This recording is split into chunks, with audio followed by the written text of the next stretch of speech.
try and provide some. Next time? Good morning, everyone. I'm Vice Chair Delegate Janelle Wilkins, and this is the March 27th hearings of the Ways and Means Committee. We are now called to order. We'll call up our first bill by Senator Zucker, Senate Bill 605 on digital advertising gross revenue tax. This bill is sponsor only, and Senator, you may begin when you're ready. Thank you very much, Madam Vice Chair, distinguished colleagues, especially Delegate Bernice Merico North. Hopefully I can earn your vote. No. Here on behalf of Senate Bill 605, which is actually the exact cross-file of House Bill 546, Delegate Felmark's bill, would ask for a favorable report. Happy to answer any questions. Thank you, Senator. Any questions? Seeing none, that concludes the hearing for Senate Bill 605. Next up, Senator Sidnor, Senate Bill 656, Baltimore County Board of Education alterations. Man, I wish I could do that. Good afternoon, everyone. Senator Sidnor here to speak on behalf of Senate Bill 656, which is a bill to ensure that the way that Baltimore County currently runs its elections for its school board members can continue. So next year, Baltimore County will be holding elections for a number of elected offices, including our school board. Our Baltimore County Board of Education, it consists of 12 members. 7 board members are seated after participating in a nonpartisan election. Under current law, 1 member is, and by quote, elected from each of the 7 councilmatic districts in the county established by the county council. Well, last summer, our county council introduced a charter amendment which increased the number of council members from 7 to 9, beginning with next year's election.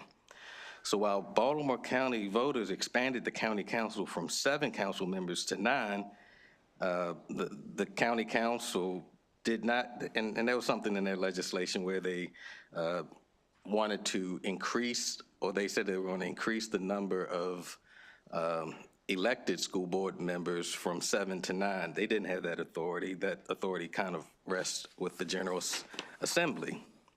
So I had spoken with several stakeholders, and it became clear that our school board, which currently has 12 members, we weren't looking to have a larger school board. It was also clear that decreasing the number of the gubernatorial appointments, which are 4, was unacceptable as well.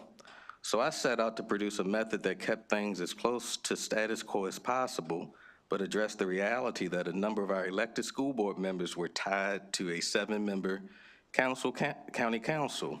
So I looked at several school systems that elected school board members to determine how best to proceed, and Montgomery County came up as providing the best framework that I could use in Baltimore County.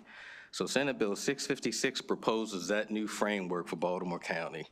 So if we do not want to increase the school board, and we do not want to modify the balance that we have with our hybrid board, we had to create school board districts separate and apart from the county council districts, because remember, there's going to be 9 of them now. So Senate Bill 656 uses the 7 current county council districts and converts them to school board districts. We would use these current council districts from 2026, as well as in the 2030 elections, and Baltimore County voters would continue to vote for a school board member who would be a resident living within that school board district.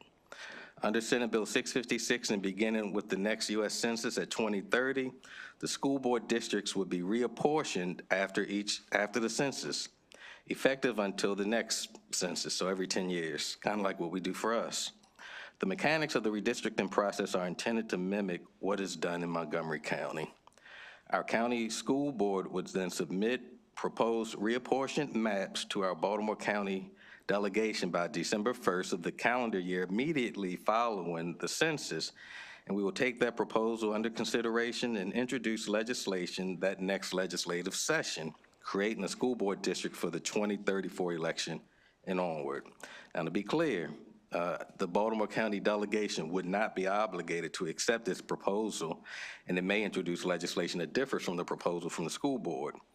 So starting with the 2034 general election, 1 member will be elected from each of the 7 school board districts established by the aforementioned redistricting process. The reapportioned districts will be substantially equal in population.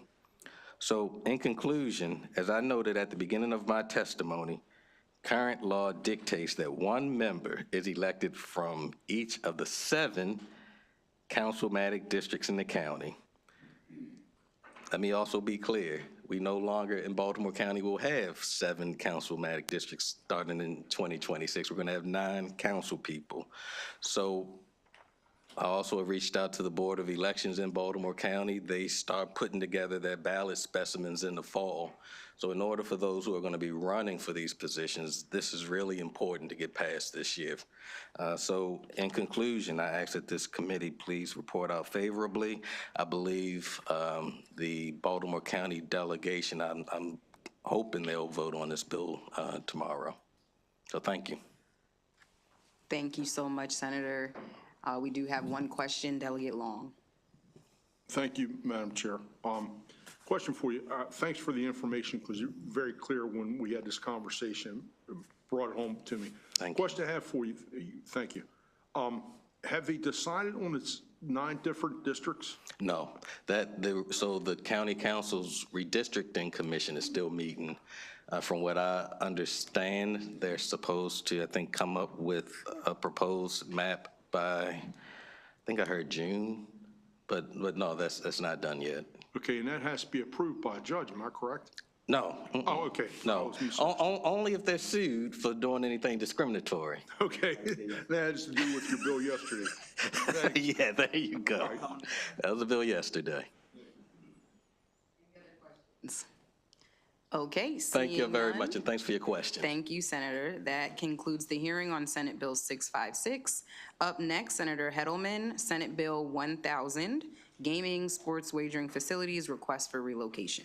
Thank you very much, Madam Vice Chair, members of Ways and Means. I'm happy to be here today. My name is Shelley Heddleman, Senator from District 11, and this bill is the exact cross-file of House Bill 1543, which was passed by this committee and is, I believe, on second reader in the Senate. It is about relocating a sports wagering license, Class B2 retail sports wagering license within Baltimore County. I would ask for a favorable report. Happy to answer any questions. Thank you, Senator. Any questions? Okay, seeing none, that ends the hearing on Senate Bill 1000. Up next, Senate Bill 1008. Senator Hayes, I understand he has an intern here, Ms. Kira, who's going to testify.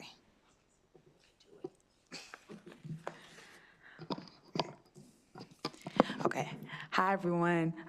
Dear Vice Chair Wilkins and the members of the Ways and Means Committee. My name is Kara Dukes, and I'm reading this testimony on behalf of Senator Hayes. I'm expressing my strong support for Senate Bill 1008, which seeks to strengthen the Small Business Guarantee Fund by expanding the financial instruments available to back guarantees and ensuring the state's commitment to fostering all small business growth. This legislation is one of the priorities of the Legislative Black Caucus and is a critical step in improving access to capital for Maryland small businesses. The Small Business Guarantee Fund plays a vital role in supporting small businesses by providing loan guarantees to entrepreneurs who may otherwise struggle to secure funding. Senate Bill 1008 enhances this program by allowing the guarantees to be backed by the full faith and credit of the state of Maryland. Additionally, the bill expands the types of financial instruments that can be used for guarantees, including irrevocable letters of credit, escrow accounts, and official treasurer's checks. By implementing these changes, Senate Bill 1008 will increase lender confidence by securing loan guarantees with the state's full faith and credit. Financial institutions will have greater assurance in extending capital to small businesses, expand funding access. The inclusion of multiple financial instruments provides flexibility, making it easier for businesses to secure necessary funding and support economic growth. Strengthening the Small Business Guarantee Fund will empower entrepreneurs, promote job creation, and drive economic development throughout Maryland. This legislation represents a strategic investment in our small business community and ensures that Maryland entrepreneurs have the resources they need to thrive. I urge the committee to issue a favorable report on Senate Bill 1008. So Oh, okay, great. Thank you. Thank you so much, Kira. A great bill on the priority list of the Legislative Black Caucus of Maryland, so thank you for your time. We did pass this bill already through this committee, the House version. If there aren't any questions, that ends the hearing on Senate Bill 1008. Wonderful job, Kira. Up next, Senator King, Senate Bill 887.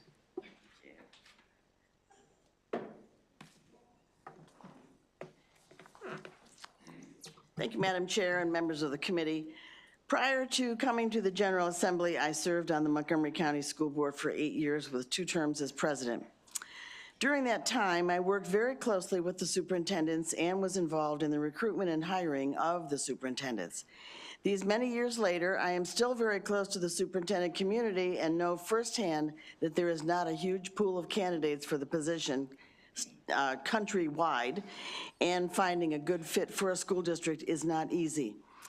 After expending the effort to find someone who has all the qualifications and the temperament to lead a district, the last thing a board wants is for that person to be recruited away by another county or state. Senate Bill 887, as amended, will change current law by allowing boards to reappoint an incumbent superintendent at any point after the end of the incumbent's second year to serve a new term of 4 years. If a board chooses to do this, they must act on the reappointment no later than March 1st, and the new 4-year term will begin on July 1st of that year. Keeping good leaders in place in our counties is so important for the consistency that our educators, students, and community need and deserve. This legislation will help our counties maintain excellent leadership in our schools, and I ask for a favorable report on Senate Bill 887. Madam Chair, I just want to note that this legislation impacts all counties except Prince George's and Baltimore City, which is consistent with current law. And I might add too, Delegate Ebersol has the cross-file for this, and it got stuck in rules. But it's an important bill, and I would really appreciate you just giving it your consideration. Thank you so much for this bill. You do have one favorable witness, Mary Pat Fannin. Yes. I know I skipped you yesterday, Mary Pat, so let me make sure I don't skip you today, and thank you for being here. Sure, no problem. Thank you. For the record, my name is Mary Pat Fannin, the Executive Director of the Public School Superintendents Association. I want to thank Senator King and Delegate Ebersol for their support on this bill. Since the pandemic, there's been a 40% turnover in superintendents nationally.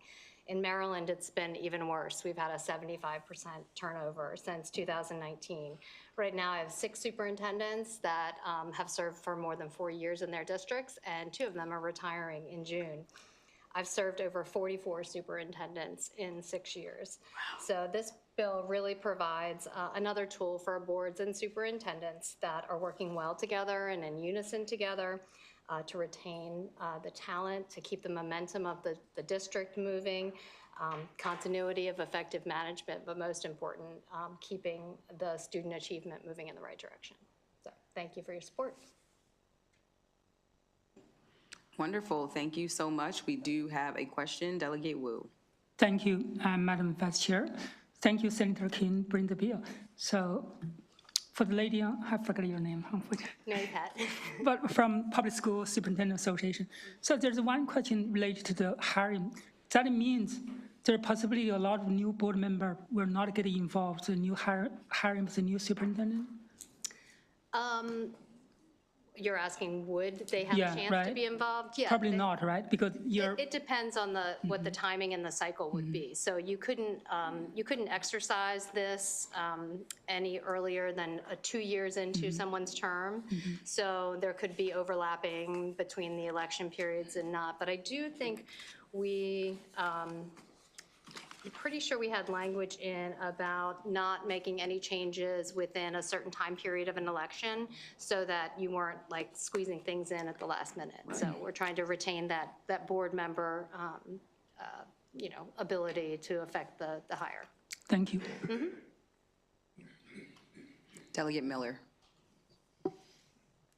Thank you, Madam Chair. Yes, I'm trying to go along with what Delegate Wu said. So could this then be used to circumvent a change of a Board of Education? Because in our county, we have, times where 4 members are being elected. And so if they enacted this, like as they were either lame ducks or whichever, could this be used then? Because if you could do it at any time, then you would have a lame duck board appointing a superintendent for another possible, 4-year term, 6-year term? I mean, what's the highest amount that you can do for a contract? 4 years. 4. So Yeah. A 4-year term, which would be that whole board, so possibly a whole board that didn't appoint that superintendent, which would be a majority board. Am I interpreting that correctly?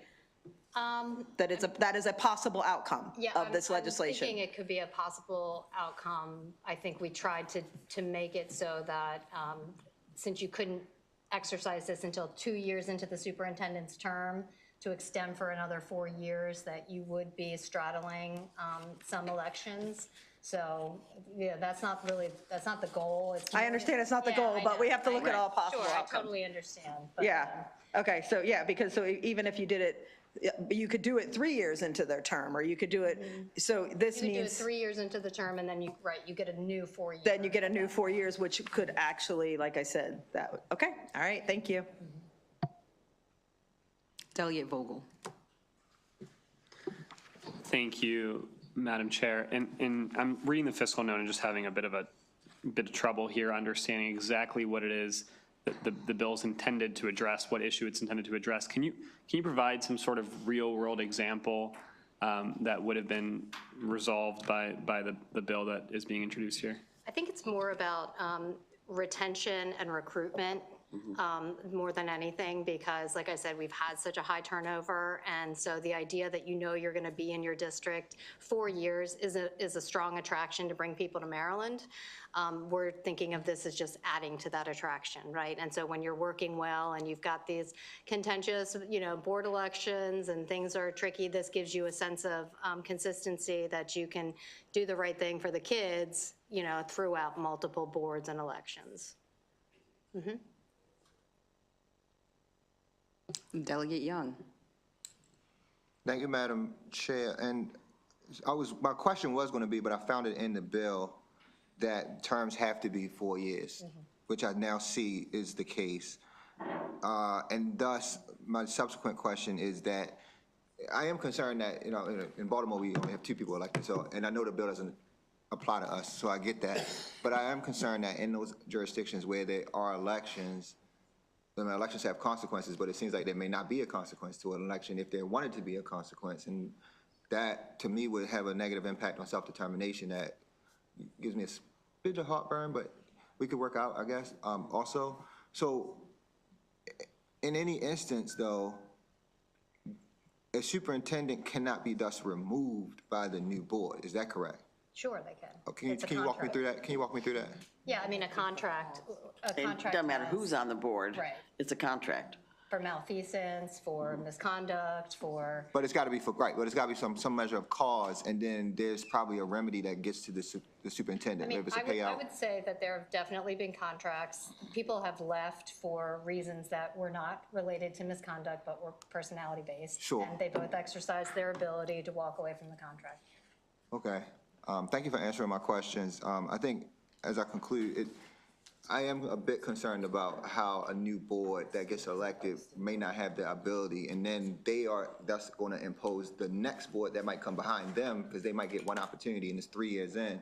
Now they're imposing the next board, so nobody ever gets a chance. Or you change it from what seems like a board might have an opportunity to pick somebody that they would work with, to now the previous board always picks it for the next board. Maybe I'm not fully understanding it too. Happy to talk offline. Thank you for answering my question. Thank you, Madam Chair. April Miller. Just a quick follow-up. I'm sorry, Madam Chair. Thank you. I appreciate the latitude. If they were let go, does that have to be approved by the state board then as well? Or does it go through a process if there is separation between a board and a state their superintendent? can't remember what the law is. I mean, I know it's the reverse. When you hire, the state superintendent has to approve it. It's usually pro forma. Yeah, and I think they probably do, but I'll get back to you. Okay, thank you. Thank you, Delegate. Delegate Griffith. Thank you, Madam Chair, and thanks for bringing the bill. And my questions are on kind of the heels, but I'm also thinking about appointed members too, because, you know, appointed members, sometimes there's a perception that they're beholden to the individual that appoints them. So what if you have a situation where a bunch of appointed members not doing the will of the person appointing them all get switched out, and on the way out the door, they're like, okay, well, we're gonna do this and see you later. Kind of in the same way as some of our concerns tied to elected. So could you speak to that a little bit too? I think there's always a chance that can happen, but there's always a chance that four people could run because they want to get rid of a superintendent and get on the board. And this is kind of the thing that we're trying to protect here, so that that doesn't necessarily happen. We you know, to be able to have members that have been on the board and members that are coming onto the board. We're just trying to give the superintendents a little bit of a cushion, because like I'm saying here, there aren't a lot of them out there, and a lot of people get onto school boards, because I've watched it myself, and think that they're just they can replace that person in a minute, and they can't. So just trying to have people slow down on the process, really.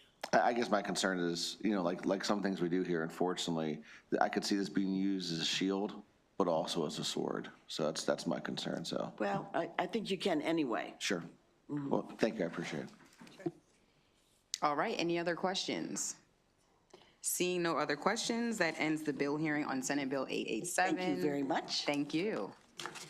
All right, the last couple bills, Senator Quarterman with two bills. Let's start with Senate Bill 698.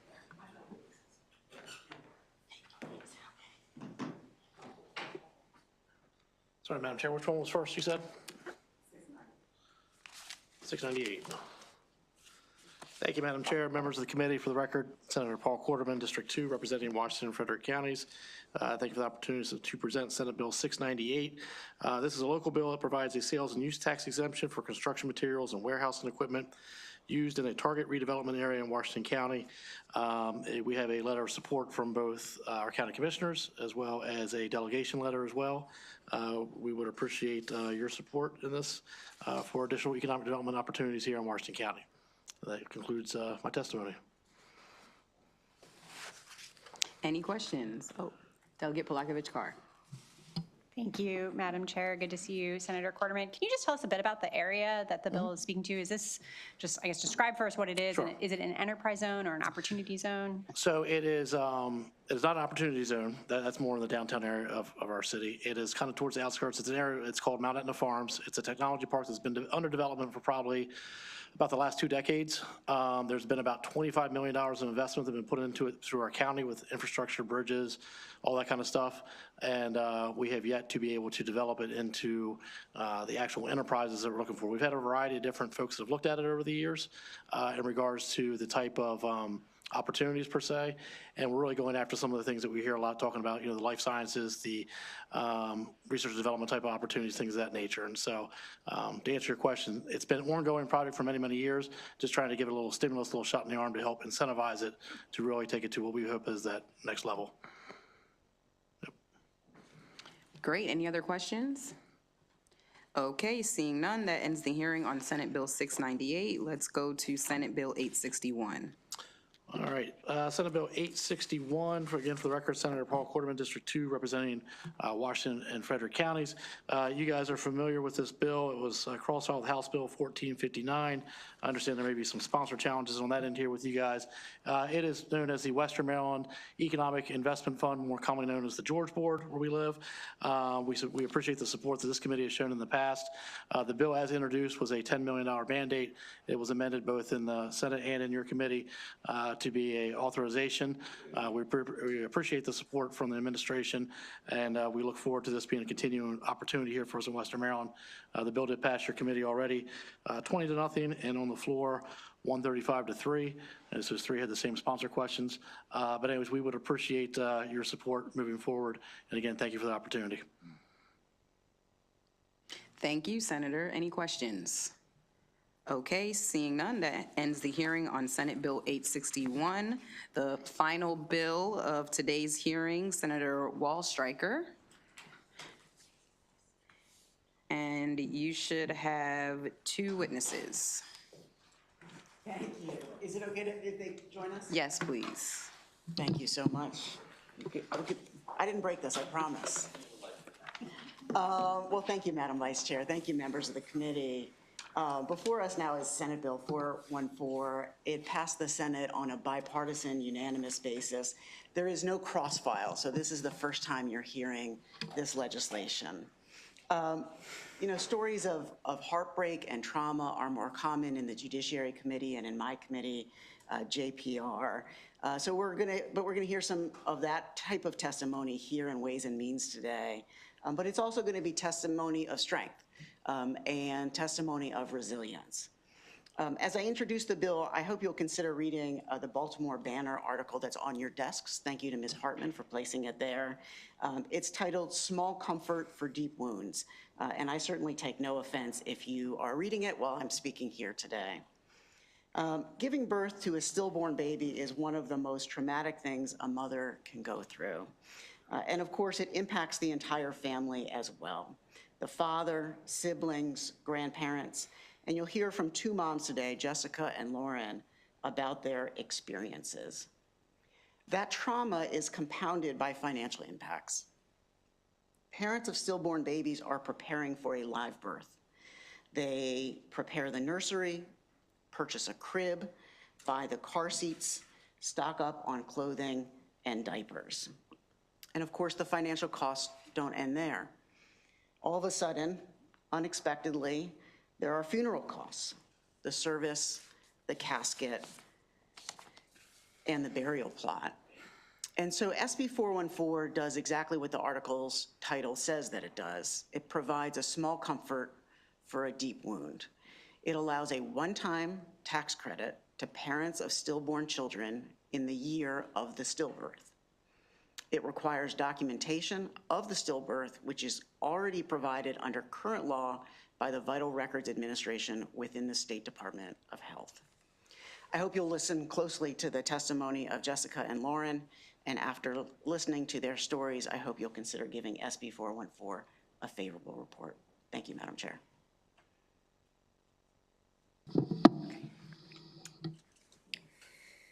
July 17th is a day I will never forget. My husband Max and I had been married for just over a year, and we were overjoyed as we prepared to welcome our first child that November.